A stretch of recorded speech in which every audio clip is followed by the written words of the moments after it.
Kerajaan campuran PAS, DAP dan keadilan dilihat secara mata kasar bagaikan sealiran dan sefahaman.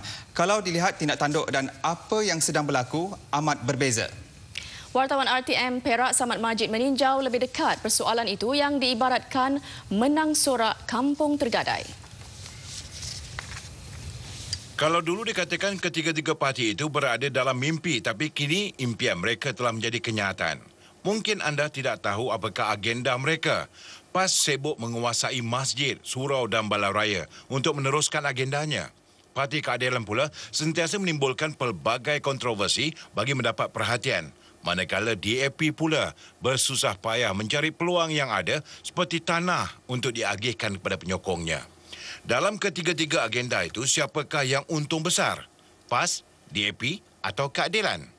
Itulah yang disentuh oleh Setiausaha Agung Pertubuhan Pergerakan Belia 4B Malaysia, Datuk Wira Jamaluddin Abdul Rahim, mengenai janji kerajaan pembangkang untuk memberikan 80% kepada 100,000 penduduk di perkampungan tersusun dan kampung baru yang kononnya untuk membantu. Fokus utama adalah kampung baru kerana nilai tanah mereka terlalu tinggi berbanding hanya 10 ke 20% sahaja penduduk kampung tersusun menikmati potongan harga dan kedudukan tanah mereka juga nun jauh di penghujung kampung di luar bandar yang tanah mereka tiada nilainya.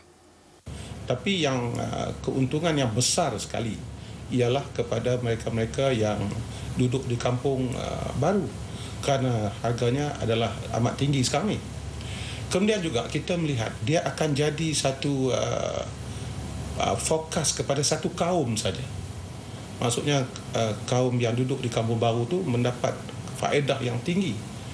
Jadi kerjaan lagi Perak yang diketuai oleh parti PAS sepatutnya melihat bagaimanakah cara atur hendak dilakukan apabila satu perkara yang memberi kesan sepanjang umur kita, sepanjang hidup, memberi kesan kepada keseluruhan mereka yang duduk di kampung tersusun.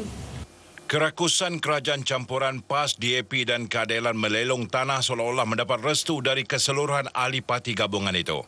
Mereka tak kisah kalau hanya satu kaum dan orang tertentu sahaja akan mendapat keuntungan yang berlipat kali ganda hasilnya.